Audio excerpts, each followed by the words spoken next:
बिस्मिल्लाहिर्रहमानिर्रहीम, अस्सलाम वालेकुम। मैं हूं सैबी काज़मी, आप देख रहे हैं फेसबुक और यूट्यूब। नाज़रीन, आज मेरा वीलॉग बड़ा अहम है और मुझे उम्मीद है कि आप लोग जिस तरह पजीराई देते हैं इसी तरह ये हर पाकिस्तानी तक ज़रूर पहुँचेगा। हमारी 16 घंटे रोज़ाना काम करने की, जिसे हम इबादत समझ के अब कर रहे हैं, इसमें अल्लाह इंशाल्लाह इस मेहनत में मदद ज़रूर करेगा और हमें कामयाबी देगा। लेकिन पहले मैं आपको जल्दी से अहम खबरें बता दूँ, तफसील से बात उसकी करते हैं, फिर तज्जिए की। खान की पहली बड़ी जीत, कंपनी हार मान गई। जीत किस तरह हुई मैं आपको बताता हूँ, आप हैरान रह जाएंगे। तहरीक इंसाफ की 70 मखसूस नशिस्तें छीनने का मामला एक आर्जी झटका है। तहरीक इंसाफ को इंशाल्लाह इंसाफ मिलने वाला है। बतौर जमात इलेक्शन कमीशन ने आज स्क्रूटनी लिस्ट से निकाल दिया, लेकिन इससे कोई फर्क नहीं पड़ेगा। तहरीक इंसाफ का निज़ाती ग्रुप, इन्होंने एक 2 नंबरी की, एक धोखा देने के लिए एक जाली जमात बनाई है। लेकिन अब मज़े की बात है कि इलेक्शन कमीशन के इस फैसले को पेशावर हाई कोर्ट में चैलेंज कर दिया गया और उसकी कल इंशाल्लाह समात है। तहरीक इंसाफ बगैर निशान, बगैर सरबराह के इलेक्शन कमीशन में इस वक्त सियासी जमातों की लिस्ट में शामिल है और इलेक्शन के बाद भी इनकी एक बहुत बड़ी वारदात का मंसूबा, वो भी मैं आपके सामने रखता हूँ। और अमेरिका से भी बड़ी खबर मौसूल हुई, वो बाइडन एडमिनिस्ट्रेशन इस वक्त इलेक्शन जीत के खान आए तो उसके साथ काम करने में हमें कोई मसला नहीं, बहुत बड़ा मामला है, ग्रीन सिग्नल है। और इस वक्त हालत यह है कि तहरीक इंसाफ के पास कोई निशान अगर मिला तो वो उसे अवाम निशान हैदर बना देगी। पार्टी कायद भी छीन लिया, बंदे भी छीन लिए, कागजात भी छीन लिए, बल्ला भी छीन लिया, लेकिन मैदान में आने से डरे 16 सियासी जमातें अपने हल्के छोड़कर भागे। मरियम ओकाड़ा से, नवाशी मानसेरा से, फजल रहमान पशीन से, बिलावल लाहौर से, बाकियों को मैं बताता हूँ आपको, सब मिलकर तहरीक इंसाफ जितने उम्मीदवार नहीं ला सके। तहरीक इंसाफ की उम्मीद सबसे ज्यादा निकले। तफसील आपके सामने रखता हूँ। आप सब आजाद है, आप आज़ाद हैं, ये अल्फाज ताज़ियाने की तरह रहते। बानिए पाकिस्तान के कायद-ए-आज़म मोहम्मद अली जिन्ना की सालगिरह है। पाकिस्तानियों, ये अल्फाज ज़रा गौर से सुनो और सोचो, अपने आप से पूछो कि आज़ाद हो वोट डालने के लिए, झंडा उठाने के लिए, नारा लगाने के लिए, पुरअमन एहतजाज के लिए। शुक्र अल्लाह का कायद-ए-आज़म आज इस दुनिया में नहीं है, वरना जो कायद-ए-आज़म सानी इमरान खान के साथ हो रहा है। इमरान खान के मामू शौकत खानम साहिबा के भाई जावेद जमान खान का इंतकाल हुआ, इन्ना लिल्लाहि व इन्ना इलैहि राजिऊन। इमरान खान को फोतगी पर घर आने की इजाज़त है, क्या वो आज़ाद है? पाकिस्तान की ख़वातीन आज़ाद है? क्या बलोचिस्तान के मर्द आज़ाद हैं? वज़ीरिस्तान से पंजाब तक सियासी कारकुनान, सहाफ़ी आज़ाद हैं? किसी केस में गिरफ्तार, साइफर में मुअत्तल होने के बावजूद बोगस केस में नैब में खान को रख के जनाजे पर इजाज़त ना देना, क्या हम वाकई आज़ाद हैं? इसी हकीकी आज़ादी के लिए जो कायद-ए-आज़म मोहम्मद अली जिन्ना ने सफ़र शुरू किया और कहा मुसलमान मुसीबत से घबराता नहीं, पाकिस्तान ला इलाहा इल्लल्लाह के नज़रिए पर बना, गुलामी से निजात देता है। कायद-ए-आज़म जैसा पाकिस्तान चाहते थे, खान वही अमल कर रहा है। आप कायद-ए-आज़म की तकरीर उठा के देखें, 1975 के तक पाकिस्तान चलती रही, जो बाद में भुट्टो और ज़िया ने उसे गायब भी करवा दिया। इस तकरीर में नज़रिए में ला इलाहा इल्लल्लाह को दोबारा खान ने जिंदा किया। इस नज़रिए को, हकीकी आज़ादी की जद्दोजहद पे 24 करोड़ लोगों में देखें तो एक शख्स आज़ाद है, बाकी तो हम सब कैद हैं। पूरे पाकिस्तान की हकीकी आज़ादी की जंग वो लड़ रहा है जो कैद है। आज पाकिस्तानी मसीही बरादरी दुनिया भर में जो क्रिसमस मना रही है, उन्हें भी क्रिसमस की खुशियाँ मुबारक हों। आज की अहम खबरें मैं आपके सामने जल्दी से रख दूँ। तहरीक इंसाफ का एक नया रिकॉर्ड भी लग गया, तमाम सियासी जमातों को पछाड़ दिया। सब उम्मीदवारों के रिकॉर्ड कागजात जमा हुए, कागजात छीनने का दिन ख़त्म हुआ। आज स्क्रूटनी का शुरू हुई और इमरान खान का खौफ और डर इस कदर कि ये लोग अपने हलकों में नहीं इलेक्शन लड़ रही। मैं 15 सियासी जमातों की बात कर रहा हूँ, रहनुमाओं की। ये 15-16 बड़े रहनुमा जो है वो अपना हलके में नहीं जा सकते, हालत इनकी ये है। और इसके साथ साथ जो इन्होंने एक इलेक्शन के लिए एक नई जमात बनाकर वारदात करनी है, चले उसका मैं जिक्र बाद में करूँगा। और 9 मई के बाद जो पाकिस्तान एक बनाना रिपब्लिक बना, एक लॉलेस, बगैर कानून के, एक बगैर आइन के, जिसमें कोई महफूज नहीं, पुलिस गर्दी की एक नई मिसाल है, वो भी मैंने आपके साथ ज़रूर शेयर करनी है। लेकिन सियासी मैदान सबसे पहले लाहौर का किला, जिसे तहरीक इंसाफ, अब पाकिस्तान तहरीक इंसाफ का किला बन चुका है। 2500 के करीब नॉमिनेशन पेपर उम्मीदवारों ने जमा कराए। इस जुल्म जबर के दौर में इन लोगों को खराज तहसीन पेश करना चाहिए। 859 सीटें बराह रास्त में आपको बता चुका हूँ, तहरीक इंसाफ के 2434, और अल्लाह ने मेरी पेशनगोई दुरुस्त साबित की। 2434, नून लीग के 2134 और पीपल्स पार्टी के 1651। और ये बड़ी हैरानकुन बात है, टीएलपी के भी तकरीबन 1500 के करीब जो है वो कागजात नामजदगी जमा हुए। जुल्म का बदला वोट से लेने के लिए तहरीक इंसाफ वो जमात है जिस पर पिछले 76 साल में इस कदर सख्ती, जुल्म, पाबंदियाँ, प्रेस कॉन्फ्रेंसें, अगवा बयान, इंटरव्यू, कागजात नामजदगी छीनने का सिलसिला ये जारी रहा। लेकिन उसके बावजूद सबसे ज़्यादा तहरीक इंसाफ के उम्मीदवार सामने कोई खान के अलावा कोई नज़र नहीं आ रहा। इनके तमाम दावे जो फैसल वाडा से करवाए, मरियम नवाज ने कहा मैं दावा करती हूँ तुम्हारा कोई टिकट नहीं लेगा, राजा रियाज से करवाए, तहरीक इंसाफ के टिकट के लिए उम्मीदवार दूरबीन से नहीं मिलेंगे, जावेद चौधरी के तज्जिए करवाए कि उम्मीदवार कहाँ से लाओगे, उम्मीदवार मिलेंगे नहीं, मोहसिन बेग, सलीम साफ़ी, ये सब कहते रहे। तहरीक इंसाफ का उम्मीदवार नजर नहीं आएगा। सुहेल वड़ाइच को सामने ले आए, अपने सारे बड़े बड़े दानिश्वर ले आए, लेकिन आपका भाई यहाँ इस कुर्सी पर बैठ के अल्लाह की मदद से आपको बार बार कहता रहा 859 डायरेक्ट सीटों पर तहरीक इंसाफ 3 गुना लाएगी। अल्हम्दुलिल्लाह अल्लाह ने लोगों को झूठा साबित किया और आपका भाई सच्चा। मैं देखती हूँ कि तुम्हारे जैसे गद्दार वतन का टिकट लेने वाला तुम्हें पूरे पाकिस्तान में कोई नहीं मिलेगा। आप टिकट देने के लिए खड़े होंगे इमरान खान साहब, और आपका टिकट लेने वाला कोई नहीं होगा। अल्लाह ने साबित किया 2434। अब कैलकुलेटर ना ले लीजिएगा, थोड़ा बहुत मार्जिन है उसमें। आज सूरत हाल ये है कि पूरे पाकिस्तान से नून लीग, पीपल्स पार्टी समेत इन तमाम लोगों ने मिलकर फैसला किया कि हम में से कोई इलेक्शन खान के खिलाफ नहीं लड़ेगा। 2 मिनट के लिए भूल जाए खान को, सनम जावेद, मरियम नवाज उसके सामने भाग रही है, जहां कागज वो जमा कराती है मरियम भाग जाती है। इन लोगों की जुर्रत नहीं है ये लोग खान के वर्करों के सामने इलेक्शन लड़े। ये लाहौर का किला बनाते थे, आलिया हमजा, सनम जावेद, इमरान खान, एजाज चौधरी, सलमान अकरम राजा, हमाद अजहर, यास्मीन राशिद। ये कराची में शहबाज शरीफ, मुस्तफ़ा कमाल और कादर मंदो खेल है, और बिलावल भुट्टो के मुकाबले में लतीफ़ खोसा लड़ रहे हैं। मुल्तान में जहांगीर तरीन, जावेद हाशमी और आमिर डोगर, मुल्तान में जैन कुरैशी और अली मूसा गिलानी, गुजरात में चौधरी परवेज़ लाई और सालिक हुसैन, टेक्सला में गुलाम सरवर खान और चौधरी निसार का मुकाबला है।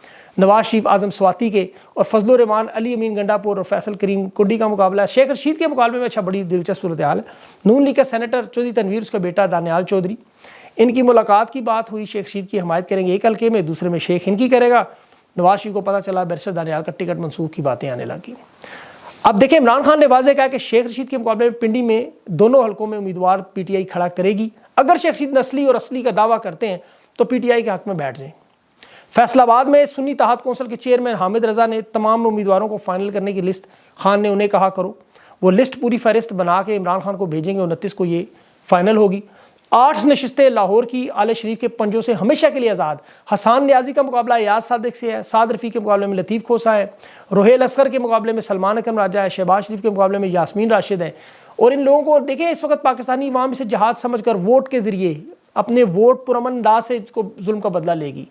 तहरीक इंसाफ एक खुशकिस्मत जमात, कभी ये साफ शफाफ नहीं हो सकती। शुक्रिया अदा करें जनरल बाजवा का, जिसकी वजह से आज नाकारा लोग कचरे में चले गए और असल लीडरशिप जो सामने आ गई। असल लीडरशिप, इलेक्शन का नतीजा इन ताकतवर लोगों की उम्मीदों के खिलाफ आएगा इंशाअल्लाह।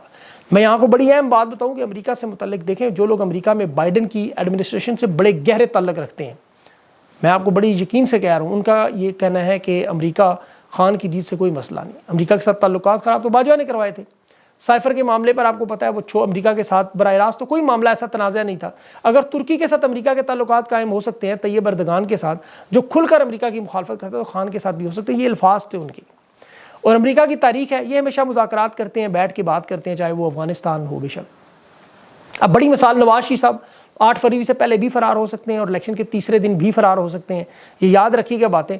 अब 2 तरह के इम्तहान हैं तहरीक इंसाफ के। देखें, एक तो कोर कमेटी पार्लिमानी बोर्ड का, दूसरा पाकिस्तान तहरीक इंसाफ के टिकट के ख्वाहिशमंद उम्मीदवारों का। अब दोस्ती, रिश्तेदारी, सिफारिशें नहीं देखनी, सिर्फ टिकट हकदार लोगों को देना है। एक हल्के में बहुत बहुत से लोग खड़े होंगे, असल हकदार को, और इसका फैसला आप खुद करेंगे।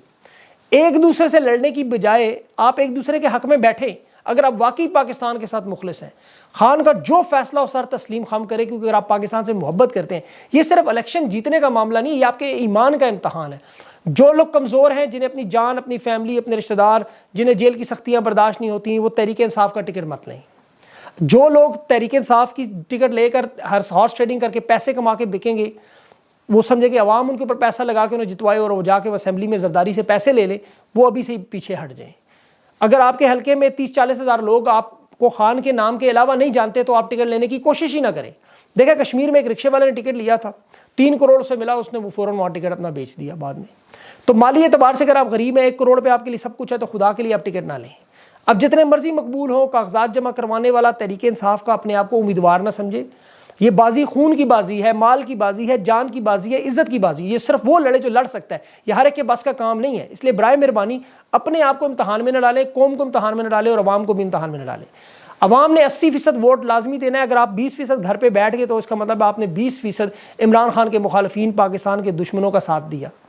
नवाज शरीफ मखलूत हुकूमत किसी सूरत में बनने को तैयार नहीं है। वो 16 महीने जो तबाही उनकी मची, वो तजर्बे से उन्होंने कहा कि शहबाज शरीफ अब जरदारी को नवाज शरीफ किसी सूरत में इक़्तिदार में शामिल नहीं करेगा। सादा अक्सरियत मांग रहा, सादा अक्सरियत आ नहीं सकती। अब ये फटा बहुत बड़ा होगा, आपको नजर आने लग जाएगा 2 दिनों में। 8 फरवरी का इलेक्शन धांधली का एक बहुत बड़ा मुजाहरा होगा। आपने जिंदगी में ऐसा नहीं देखा होगा। इस्तेकाम, नून लीग, पीपल्स पार्टी, JUI, अभी KPK में अफगान मुहाजिरीन के नाम पर उन्होंने नकली कार्ड्स बहुत सारे बना लिए। ये वारदात करेंगे। पंजाब में जो 35 पंक्चर की बात थी वो एक दफ़ा फिर ये करेंगे। बलोचिस्तान जहाँ CPEC चीन का मामला है वहाँ इलाकों में ज़्यादा जोर डालेंगे। जहाँ गोस्ट वोट इन्होंने बना के रखे हैं, जहाँ बर्तरी का मार्जिन कम होगा वहाँ ये वोट डाल दिए जाएंगे। इस इलेक्शन में मजहबी टच भी इस्तेमाल होगा। और यहाँ मैं आपको एक बड़ी अहम बात बताने लगा हूँ, अगर तहरीक इंसाफ किसी भी मसलक के साथ इत्तेहाद करती है, चाहे वो मसलक कोई भी हो, सुन्नी इत्तेहाद के साहबजादा हामिद रजा की जमात हो या मजलिस वहदत मुस्लिमीन अल्लामा राजा नासिर अब्बास की जमात हो, तहरीक इंसाफ के बैकअप प्लान पे आप लोगों ने अमल करना है, हर सूरत में करना है। पाकिस्तान को जिस तरह इमरान खान ने जोड़ा है, सुन्नी शिया वहाबी बरेलवी देवबंदी पाकिस्तानी मुसलमान हिंदू सिख ईसाई सब इकट्ठे हैं, सिंध पंजाब पख्तून गिलगित बल्तिस्तान आज़ाद कश्मीर, ये सारे के सारे खान के नज़रिए पर है। तो सूरत हाल ये है, किसी भी सियासी जमात किसी भी मजहबी जमात के साथ आपका इल्हाक हो, आपने उस नज़रिए पर खड़ा होकर खान को, ये आपको जन्नत की टिकटें भी बांटेंगे। ये नवाब और सरमायादार आपके जनाजों में शादियों में भी आएंगे, दोबारा वारदात करेंगे, बरादरी इज़्म भी चलाएंगे, सुबैयत का कार्ड भी इस्तेमाल करेंगे, चौधरी पंजाब बलक बट ये सारे शुरू होंगे और बदमाशी भी होगी। लेकिन इस तमाम मरहले में आपने याद रखना है, पंजाब में जो ख़वातीन के साथ हुआ, आपने कौमी असम्बलियों में देख लें, मखसूस नशिस्तों का जो शेड्यूल जारी हुआ है इसमें 25 से 30 दिसंबर तक जारी रहेगा। जिनके नाम तरजीहाती लिस्ट में सिर्फ उनके कागजात नामजद करेंगे। इसमें इन्होंने तहरीक इंसाफ की 70 नशिस्तें छीनी है, लेकिन आपने टेंशन नहीं लेनी क्योंकि अदालतें खुली हुई हैं और कोई जुर्रत नहीं करेगा ये झूठे मुकदमात में इलेक्शन से आपको रोक सके। तहरीक इंसाफ के ज़्यादा से ज़्यादा उम्मीदवार कागजात नामजदगी जो जमा होने पर एतराज़ात भी लगेंगे। आप अपीलों के लिए तैयार रहें, अपने तायीद करनेंदा और तजवीज़ करनेंदा की हिफाजत करें, उन्हें बस महफूज रखें। और इसका आखिरी इनका हल ये है, आपको मायूस करना है तो आपके पास ऑप्शन सारे मौजूद है। अगर नहीं है तो फिर बैठ के GOA के ड्रामे देखिएगा 8 फरवरी को, और रात को पूरे निज़ाम को गालियाँ दे के सुबह उठ के फिर जलालत मलने के लिए बाहर आ जाइए। लेकिन अगर आपने अपने ख़ानदान, अपने दोस्तों, अपने रिश्तेदारों के साथ सुबह 5 बजे पोलिंग स्टेशनों के बाहर खड़े हुए और शाम को 5 बजे घर नहीं आना, वहीं रहना, तो फिर जीत आपकी है। इनकी आखिरी वारदात क्या होगी वो भी मैं आपको बता दूं। ये बहुत सारे लोगों के कागजात नामजदगी जो जमा नहीं करवाए, बहुत सारे लोगों के कागजात नामजदगी क्यों नहीं जमा करवा रहे, फैसल वाडा, शीरी मजारी, असद उमर, चौधरी सरवर, ये चौधरी शुजात के, खाकान अब्बासी के, मिफ्ता इस्माइल के, नैयर बुखारी के, आसफा बुढ़ी, पूरी लिस्ट है। ये तकरीबन इतने लोग बनते हैं कि नई असम्बली वजूद में आ सकती है, नई सियासी जमात बन सकती है। ये इनका आखिरी हल होगा जब नवाज शरीफ की हुकूमत ख़त्म करेंगे। 6 महीने के बाद आपको ये नई सियासी जमात बनाकर ज़िमनी इंतखाबात में इलेक्शन में लड़के इनको ले जाएंगे। ये मेरे वीडियो का टुकड़ा संभाल के रखिएगा, लेकिन अल्लाह करेगा उसकी नौबत नहीं आएगी। मुस्तफ़ा नवाज खोकर ने बयान दिया था, आपको याद होगा, कि नई सियासी जमात बनाने के लिए फिलहाल वक्त नहीं है, तो ये वक्त पूरा कर रहे हैं, इनको वक्त बस मिल जाए। अब 9 मई का वाक़या धुंधला चुका है, लोगों को सिर्फ अब एक तारीख नज़र आ रही है, वो है 8 फरवरी। तमाम सियासी जमातों के लिए इनकी सहूलतकारी के लिए 8 फरवरी एक सानिया होगा बहुत बड़ा, ये याद रखिए। आले शरीफ जरदारी आपको वाकई मुल्क से इंशाल्लाह भागते हुए नजर आएंगे। सुहेल बड़ाइच कहता है खान की हुकूमत इसलिए गिराई कि मुल्क को डिफॉल्ट की तरफ ले जा रही थी, ना गिराते तो श्रीलंका या अफ्रीका बनता। और शर्म करें, या तो अपने पास गूगल खोल के देख लें कि इमरान खान की हुकूमत इक्तिसादी रिपोर्ट जो खुद शहबाज शरीफ ने जारी की वो देख ले, पाकिस्तान की इकॉनमी दुनिया की 10 बड़ी इमर्जिंग मीशत में बन चुकी थी। ये वर्ल्ड बैंक और मोदी की रिपोर्ट पढ़ी है, पता नहीं सुहेल बड़ाइच कहाँ से पढ़ता रहा। आज अगर इसके हालात देखने इसका देखें तो पाकिस्तान अफगानिस्तान से 4 गुना पीछे जा चुका है और श्रीलंका से नीचे है। ये कौन से घाना और उनके मुल्कों से ज्यादा महंगाई है, जनूबी एशिया में सबसे ज्यादा महंगाई पाकिस्तान में, एक फेल रियासत के तौर पर देखा जा रहा है। आज खान के मामू फौत हुए, अलीमा खान की दरख्वास्त है जनाजे पे आने दें, ये जाने देंगे? ये फेल रियासत है। जो शहरियार अफरीदी घर 3 जनाजे हुए, मियाँ आबाद फारूक को जिस तरह जेल से लाया, फरजाना को, सर MP को अपने खामन की मैयत पर रोने नहीं दिया इन लोगों ने। कितने ऐसे जेलों में कैद लोग हैं जिनके प्यारे इस दुनिया से रुखसत हुए, बीमार हुए, नहीं मिलने देते। तो खान को तो ये सवाल ही नहीं पैदा निकलने देंगे। लेकिन जो लोग कहते हैं ना आले शरीफ के साथ वो झूठ बोलते, बकवास करते हैं। मुशर्रफ ने भी इजाज़त दी थी कि वालिदैन के जनाजे पे जाओ, भाई की हुकूमत में नहीं आया। 2018 में आले शरीफ फौज, आपको पता है जब फौज की जेल में था, खान की नई हुकूमत थी, खान ने उस वक्त भी नवाज शरीफ की बीवी की वफात पर 5 दिन घर में रहने और ताज़ियतें वसूल करने की इजाज़त दी थी। नवाज शरीफ बाकायदा तौर पर एक मुजरिम झूठा हुआ, उसको सुनाई गई सज़ा थी, उस वक्त सज़ा याफ्ता था। खान के ऊपर ना केस है, ज़बरदस्ती जेल में बिठाया हुआ है। और देखिए 9 मई का सबसे बड़ा नुकसान ही है, आज पुलिस का हाथ खुल गया, रियासत का हाथ खुल गया। वो लाहौर के प्राइवेट अस्पताल में देखें, DG ऑर्गेनाइज क्राइम यूनिट का वो रिटायर्ड लियाकत अली, जिसका वालिद बीमार था, वो डॉक्टरों से तलब कलामी हुई, पूरा अस्पताल उन्होंने तोड़ फोड़, मरीजों को यरगमाल, सहाफ़ियों पर तशद्दुद, CCTV कैमरे तोड़ के ले गए। खुद DIG की पीछे आवाज़ें आ रही हैं। सबसे बड़ा मसला ये है, तहरीक इंसाफ के रहनुमाओं के घर नज़र जिन्हें नहीं आए, आज लाहौर के अस्पताल में देख लें। वो शायर ने बड़ा खूब कहा है, लगेगी आग तो आएंगे घर बहुत से जद में, यहाँ पर सिर्फ हमारा मकान थोड़ी है। तो फिक्र ना करें, ये सारे सिस्टम का सामना करेंगे। ये मलिक लियाकत वही शख्स था जिसका थोड़ा सा मैं बताऊँ आपको, खान के घर पर जो धावा बोला गया था जिसमें वो कुत्ते का पेशाब शेरू का और उसके बिस्किट को खा गए थे, वो सारे इसी की निगरानी में था। खान को बल्कि जब अभी गिरफ्तार किया गया, वो जो तस्वीर में बैठा हुआ गाड़ी में इस तरफ लेफ्ट साइड पे मुस्कुरा रहा है, वो भी यही बंदा है। अच्छा, इसके साथ कुछ लोग नवाज शरीफ का सालगिरह भी मनाना चाहते हैं। उस पर जावेद चौधरी साहब की खबर खुद ही देख लें कि नवाज शरीफ का बर्थ सर्टिफिकेट जाली है। अगर 1 अप्रैल है इसकी तारीख पैदाइश, जनरल जिलानी से जब मियाँ शरीफ अपने बेटे को मिलाने गया नवाज शरीफ को, तो शर्मीला था बड़ा, आंखें झुकाए। आपको पता आज भी यही हाल है, तमाद का 5 लफ्ज़ नहीं बोल सकता इकट्ठे। मरियम नवाज जब तक सामने ना बैठे तो तारीख पैदाइश जिलानी से पूछी जनरल जिलानी ने, 25 दिसंबर था, उसे कहता मेरी सालगिरह है आज। बाहर निकल के फिर नकली सर्टिफिकेट बनाए कि बानिए पाकिस्तान के साथ क्रिसमस के साथ एक तारीख बना लो, लोगों को याद रहे। जिस तरह आज नैब के सारे केसेस इनके माफ़ हो गए, आप यकीन करेंगे बर्थ सर्टिफिकेट भी चल जाता है ऐसे। हकीकत 1 अप्रैल 1949 है इसकी तारीख पैदाइश। जिस तरह इनकी तालीम जाली, इनके कारोबार जाली, इनके कतरी खाते जाली, इनके ज़राए जाली, इनकी प्रॉपर्टियाँ जाली, इनके इलेक्शन, इनकी सियासत, सब कुछ झूठ और फ्रॉड। अब 2018 में कहते हैं जी इमरान खान को स्टैब्लिशमेंट लाई, नवाज शरीफ के साथ यही हुआ, इन PMLN के साथ तहरीक इंसाफ के साथ जो हो रहा है, झूठ बोलते हैं ये लोग। 2017 में मरियम और नवाज दोनों नायल हुए, अपनी मर्जी से हुकूमत चलाते रहे 2022 तक। 2017 से 22 तक देख ले, तहरीक इंसाफ की हुकूमत वफाक और पंजाब में, उसे तो छोड़े, इन्होंने आज़ाद कश्मीर और गिलगित बल्तिस्तान तक तोड़ दी। और इनकी जब मनी ट्रेल की जायदाद का केस, ये जो नहीं दे सके, इलेक्शन से 10 दिन पहले आके जेल गए, तमाम इलेक्शन कैंपेन चलती, नून लीग का कोई एक कारकुन जो गिरफ्तार हो, तशद्दुद हो, घरों में पुलिस हो, इनके उम्मीदवारों को किसी ने अलग ज़बरदस्ती किया, एक सबूत मुझे दिखा दे जो आज तहरीक इंसाफ के साथ हो रहा है। किसी से कागजात छीने हो, इनका इंतखाबी निशान छीना हो, इन्हें इलेक्शन से निकाला हो, नवाज शरीफ का नाम लेने पर पाबंदी लगाई हो। इलेक्शन के दौरान आपको पता है 88 में, 93 में, 2003 में इलेक्शन नॉर्मल हुए जिस तरह 2018 में हुए। ख्वाजा आसिफ राना सनाउल्लाह के केस आप देख लें, आपके सामने किस तरह जीते। 85 और 90 के इलेक्शन ROs की बुनियाद पर ही जीते। तो ये जो साफ़ी आपको इस तरह का बयानिया बनाते हैं सारे एक जैसे, मुनाफिकीन है ये। इसी तरह तहरीक इस्तेकाम भी 18 हल्कों से जमा करवा चुकी है कागज़। मुनाफिकीन के आला दर्जे पर जहांगीर तरीन, ओन चौधरी, फिरदौस आशिक अवान, आमिर ज्ञानी, हुमायूं अख्तर, गुलाम सरवर।